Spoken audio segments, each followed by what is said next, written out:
नमस्कार दोस्तों, कल हमने राजस्थान जीके के बारे में जो जानकारी पढ़ी थी, अब उससे आगे चलते हैं। दोस्तों, वीडियो को एंड तक जरूर देखना। आज मैं आपको संभाग बताऊंगा, वो भी बेहतरीन ट्रिक के द्वारा, इसलिए वीडियो को एंड तक जरूर देखना। दोस्तों, कल हम राजस्थान के मानचित्र के बारे में बात कर रहे थे, तो अब देखो राजस्थान के मानचित्र में मैंने आपको कल बहुत सी चीज़ें बताई थी। अब आगे की सुनो कि राजस्थान का जो विस्तार है 23 डिग्री 3 मिनट से 30 डिग्री 12 मिनट तक, अक्षांश से विस्तार राजस्थान का 23 डिग्री 3 मिनट से 30 डिग्री 12 मिनट तक यहाँ बोरकुंडा गांव बांसवाड़ा जिले में है, और यहाँ कोणा गांव गंगानगर जिले में है। अगर देशांतरीय विस्तार की बात करें तो 69 डिग्री 30 मिनट से 78 डिग्री 17 मिनट तक यहाँ कटरा गांव जैसलमेर है, और यहाँ सिलान गांव धौलपुर है। सिलान गांव धौलपुर है। ध्यान में रखो कि राजस्थान का अक्षांशीय विस्तार 23 डिग्री 3 मिनट से 30 डिग्री 12 मिनट तक, राजस्थान का देशांतरीय विस्तार 69 डिग्री 30 मिनट से 78 डिग्री 17 मिनट तक। अक्षांशीय विस्तार की बात करें तो बोरकुंडा गांव बांसवाड़ा से कोणा गांव गंगानगर तक। देशांतरीय विस्तार की बात करें तो कटरा जैसलमेर से सिलान गांव धौलपुर तक। प्रश्न ये भी बनता है कि राजस्थान के अक्षांश के अंतराल बताओ, तो 30 डिग्री 12 मिनट से 23 डिग्री 3 मिनट को घटाना है, और याद रहे 9 मिनट और 30 में से 23 घटाते हैं तो 7 डिग्री 9 मिनट का अंतराल आता है। राजस्थान का अक्षांशीय अंतराल कितना है? 7 डिग्री 9 मिनट। इसके बाद देखो देशांतरीय अंतराल की अगर बात करें तो 78 डिग्री 17 मिनट में से 69 डिग्री 30 मिनट घटाना है। अब यहाँ एक समस्या होती है लड़कों को कि 17 में से 30 घटाते हैं, एक उधार लेते हैं, परंतु याद रखो ये डिग्री और मिनट का सवाल है, इसलिए अगर एक हम उधार लेंगे तो 1 डिग्री में 60 मिनट होते हैं। तो कहने का मतलब 60 और 17 जुड़ेंगे, 17 पहले से हमारे पास है, 1 डिग्री हमने उधार ली, कहने का मतलब 60 मिनट हमने उधार ली, तो ये आंकड़ा होगा 77 का। और इसमें से जब 30 घटाएंगे तो बचेंगे 47 मिनट। 47 मिनट। अब देखो यहाँ 77 में से 69 घटाने हैं, 77 में से 69 घटाने हैं, तो आप आराम से घटा सकते हो, ये कैलकुलेशन आप करते आए हो। 17 में से 9 घटाओ, कितने बचेंगे? 17 में से 9 घटाए तो 8, और 7 में से 6 में से 6 गया 0, 8 डिग्री 47 मिनट। ये इसका आंसर होगा। इसको आप करना चाहो तो रीचेक भी कर सकते हो, वही जो गणित में आज तक करते आए हो उसी माध्यम से ये हो जाएगा। अक्षांशीय और देशांतरीय विस्तार को पूरा दिमाग में बिठा लीजिए। अब देखो इसके बाद में कल हम राज्यों की भी चर्चा कर रहे थे, आसपास के राज्यों की। तो यहाँ तो मैंने आपके पाकिस्तान के बारे में बता दिया। सबसे कम सीमा की बात करें तो पंजाब राज्य है, जिसकी 89 किलोमीटर की सीमा लगती है, और सबसे ज़्यादा की बात करें तो मध्य प्रदेश राज्य है, जिसकी सीमा 1600 किलोमीटर की लगती है। सबसे कम की बात करें तो पंजाब, सबसे ज़्यादा की बात करें तो मध्य प्रदेश। दोस्तों अब देखो आगे अपन बात करते हैं कि राजस्थान के वे कौन कौन से जिले हैं जिनकी सीमा 2-2 राज्यों से लगती है। कल हमने जैसे अंतर्राष्ट्रीय प्लस अंतर्राज्यीय पढ़ी थी, उसी तरह से ऐसे भी राज्य हैं जिनकी 2-2 राज्यों से सीमा लगती है, जैसे हनुमानगढ़। ये हनुमानगढ़ जो है, इस हनुमानगढ़ को दो राज्यों की सीमा लगती है। एक राज्य तो है पंजाब और दूसरा राज्य है हरियाणा। इसी तरह से ये भरतपुर, इसको भी दो राज्यों की सीमा लगती है। एक राज्य तो है हरियाणा और दूसरा राज्य है उत्तर प्रदेश। इसी तरह धौलपुर को भी दो राज्यों की सीमा लगती है। एक राज्य तो है उत्तर प्रदेश और दूसरा राज्य है मध्य प्रदेश। और इसके बाद में अपन बात करते हैं बांसवाड़ा की। तो बांसवाड़ा को भी दो राज्यों की सीमा लगती है। एक राज्य तो है मध्य प्रदेश और दूसरा राज्य है गुजरात। कौन सा? गुजरात। तो दिमाग में बिठा लीजिए, ऐसे राजस्थान के जिले जिन्हें दो दो राज्यों की सीमा लगती है वो चार हैं। कितने हैं? चार हैं दोस्तों। और चार कौन कौन से हैं? हनुमानगढ़, भरतपुर, धौलपुर और बांसवाड़ा। बांसवाड़ा को मध्य प्रदेश और गुजरात की सीमा लगती है, हनुमानगढ़ को पंजाब और हरियाणा की सीमा लगती है, भरतपुर को हरियाणा और यूपी की लगती है, धौलपुर को यूपी और एमपी की लगती है। अब देखो दोस्तों आगे, कल पाकिस्तान की भी अपन चर्चा कर रहे थे। तो सबसे ज्यादा सीमा इस जैसलमेर की लगती है 464 किलोमीटर और सबसे कम सीमा पाकिस्तान को लगती है बीकानेर की 168 किलोमीटर। बाड़मेर की 228 किलोमीटर लगती है और गंगानगर की 210 किलोमीटर लगती है। ये दिमाग में बिठा लीजिए, सबसे ज्यादा जैसलमेर की, सबसे कम बीकानेर की।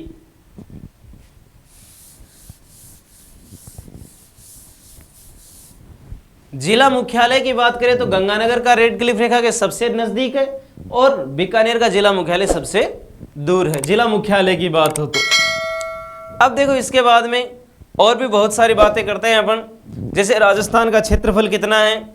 तो राजस्थान का संपूर्ण अगर क्षेत्रफल की बात करें अपन तो ये क्षेत्रफल कितना है? ये है 3,42,239 वर्ग किलोमीटर। 3,42,239 वर्ग किलोमीटर दोस्तों। यह क्षेत्रफल वर्ग किलोमीटर में है। अगर वर्ग मील में पूछ लिया तो, अब देखिए दोस्तों, वर्ग मील की बात हो तो वर्ग मील में 1,32,139 वर्ग मील। यह वर्ग मील वाला क्षेत्रफल भी परीक्षाओं में पूछा जा चुका है, इसलिए इसको भी अपने दिमाग में सेट कर लीजिए दोस्तों। एक एक प्रश्न आपकी परीक्षा के लिए बहुत इंपॉर्टेंट साबित हो सकता है, एक एक प्रश्न।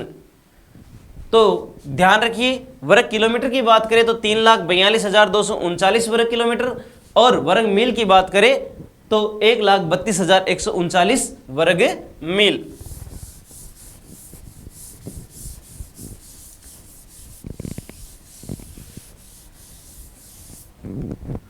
अब देखिए दोस्तों, आगे अपन बात करते हैं कि राजस्थान में जो संभागीय व्यवस्था थी वो 1949 में प्रारंभ हुई। तब 5 संभाग बने, परंतु बाद में हरदेव जोशी सरकार ने, मोहनलाल सुखाड़िया सरकार ने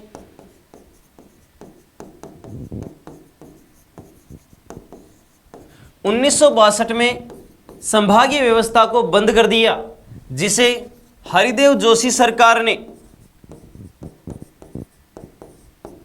1987 में दोबारा प्रारंभ किया था। दोस्तों ऐसी चीज आपको अगर कोई चीज विशेष दिखती है तो उसका स्क्रीनशॉट ले लीजिए आराम से। संभाग व्यवस्था 1949 में प्रारंभ हुई राजस्थान में, जिसमें 5 संभाग थे। मोहनलाल सुखाड़िया ने 1962 में इसे बंद कर दिया, जिसे हरदेव जोशी ने 1987 में दोबारा प्रारंभ किया। वर्तमान राजस्थान में बात करें तो 7 संभाग है। 7वां और अंतिम संभाग बना था भरतपुर। नाम दिमाग में बिठा लीजिए, 2005 में बना था।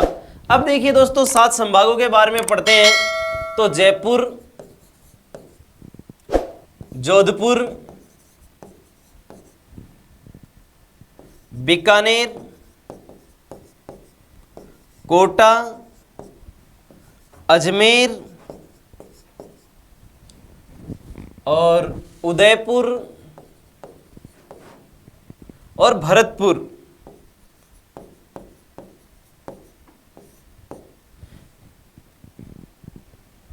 ये 7 संभाग है दोस्तों, इन्हें अपन एक एक को समझते हैं,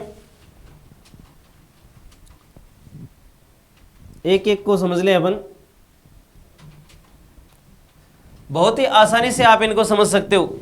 जैसे उदयपुर संभाग की सबसे पहले अपन बात करते हैं कि उदयपुर संभाग, एक ट्रिक अपने दिमाग में बिठा लो। उदय प्रताप रांची में डूबा, ट्रिक क्या है? उदय प्रताप रांची में डूबा, उदय प्रताप रांची में डूबा, ठीक है। इसको आप दिमाग में बिठा लीजिए और इतना इसको बार बार रटते ही याद हो जाएगी, इसमें कोई बड़ी बात भी नहीं है। आप आसानी से संभाग पहचान लोगे। उदय से उदयपुर, प्रताप से प्रतापगढ़, राज से राजसमंद, ची से चित्तौड़गढ़, और मैं को काट दीजिए, इसको छोड़ दीजिए, डू से डूंगरपुर और बां से बांसवाड़ा। यानी उदयपुर जो जिला है उसके जिलों की बात करें, उदयपुर संभाग के जिलों की बात करें, तो आपको एक छोटी सी बात दिमाग में रखनी है, वो ये है कि उदय प्रताप रांची में डूबा, उदय प्रताप रांची में डूबा। तो उदय से उदयपुर बनाएंगे, प्रताप से प्रतापगढ़ बनाएंगे, राज से राजसमंद बनाएंगे, ची से चित्तौड़गढ़ बनाएंगे, डू से डूंगरपुर बनाएंगे और बा से बांसवाड़ा बनाएंगे। एकदम आसानी से आपको याद हो जाएगा दोस्तों। इसको 2-3 बार बोल लीजिए या 2-3 बार वीडियो को देख लीजिए, आपको आराम से याद हो जाएगा। अब देखो अपन बात करते हैं इसके बाद में जयपुर संभाग की। जयपुर संभाग की बात करते हैं अपन कि जयपुर संभाग में कौन कौन से जिले आते हैं। तो जयपुर संभाग की अगर बात करें अपन, तो जयपुर में आपको एक ट्रिक ध्यान में रखनी है, उदयपुर की तरह ही एक ट्रिक जयपुर में भी है। वो ट्रिक है जयपुर में 2 झुलसी। क्या है? जयपुर में 2 झुलसी। जी हाँ दोस्तों, जयपुर में 2 झुलसी, बस इतना दिमाग में बिठा लो, उत्तर तैयार है। जयपुर में कौन कौन से जिले आते हैं जयपुर संभाग में? तो जयपुर में 2 झुलसी। तो सबसे पहले जयपुर, फिर जयपुर में कौन कितनी झुलसी? 2। तो 2 से दौसा, झू से झुंझुनू, ल से, इस ल से आपका अलवर बनेगा भाई। क्या बनेगा? अलवर। और सी से सिक्कर। यानी जयपुर संभाग में आने वाले जिले हैं जयपुर, दौसा, झुंझुनू, अलवर और सिक्कर। जयपुर में 2 झुलसी, बस इतना याद करोगे तो जयपुर संभाग आपको याद हो जाएगा। अब दोस्तों देखो, इसके बाद में अपन आगे बात करते हैं जोधपुर संभाग की। जोधपुर संभाग की बहुत ही शानदार ट्रिक है दोस्तों, एक बार में ही आपको याद आ जाएगी। जद बाप जासी जैसलमेर। जी हाँ दोस्तों, जद बाप जासी जैसलमेर, इस ट्रिक को याद कर लो, जोधपुर संभाग याद हो जाएगा आपको। जद से जोधपुर बनाओ, बा से बाड़मेर बनाओ, पा से पाली बनाओ, और सी से क्या बनाओ? सिरोही बनाओ, और जैसलमेर आपका है ही। जद बाप जासी जैसलमेर, 2-3 बार बोलोगे जद बाप जासी जैसलमेर, तो आपको याद हो जाएगा कौन सा संभाग? जैसलमेर, सॉरी जोधपुर संभाग। बहुत ही आसान ट्रिक है, आराम से आप इसको पकड़ सकते हो। ये जा से देखो जालोर है, जद से जोधपुर, बा से बाड़मेर, पा से पाली, जा से जालोर, सी से सिरोही, और जैसलमेर आपका लिखा हुआ है। तो जद बाप जासी जैसलमेर किसकी ट्रिक हुई? जोधपुर संभाग की। बहुत ही आसान है दोस्तों, इतना मुश्किल नहीं है। आपको ये मुश्किल सिर्फ याद नहीं कर रहे इसलिए लग रहा है, थोड़ा सा आसानी से आप इस वीडियो को 2-3 बार देखो, सारा याद अच्छा लगेगा, सारा याद हो जाएगा। और अगर वीडियो अच्छा लग रहा हो तो लाइक ज़रूर करें। अब देखिए दोस्तों, भरतपुर संभाग, इस संभाग में देखिए 4 जिले आते हैं, भरतपुर, धौलपुर, करौली, सवाई माधोपुर। याद करने की आपको शानदार ट्रिक बताता हूं। भरत माधव धोख देते हैं, भरत माधव धोख देते हैं। और वैसे आप चाहो तो इसे यह भी समझ सकते हो, भरत माधव को धोख देते हैं। माधव केशव कृष्ण को कहते हैं, वैसे कृष्ण ही राम था। तो आपको पता है कि भरत से भरतपुर बनेगा, माधव से सवाई माधोपुर बनाना है, धो से धौलपुर बनाना है, और कैसे करौली बनाना है।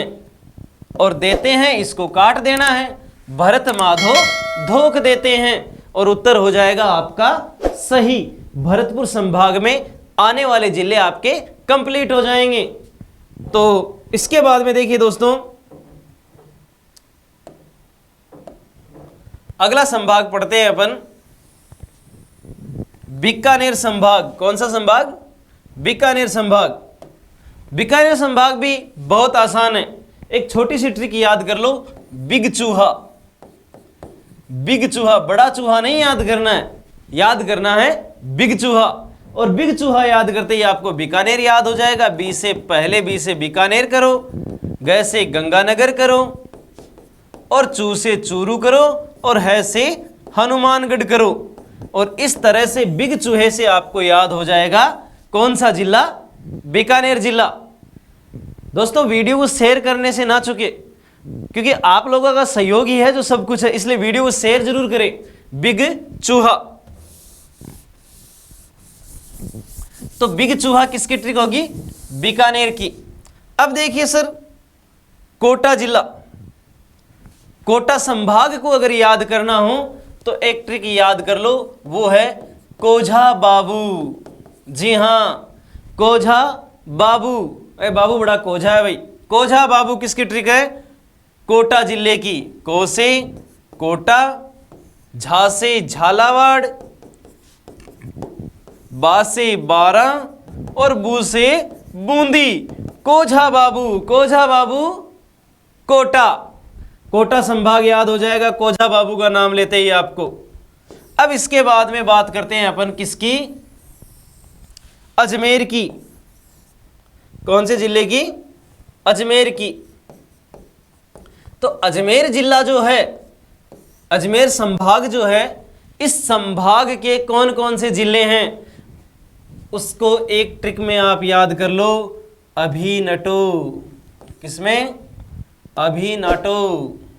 अभिनटो। ऐसे अजमेर, भी से भीलवाड़ा, ना से नागौर, और टो से टोंक। और इस तरह आपको सातों संभाग याद हो जाएंगे। संभाग से संबंधित कोई भी प्रश्न नहीं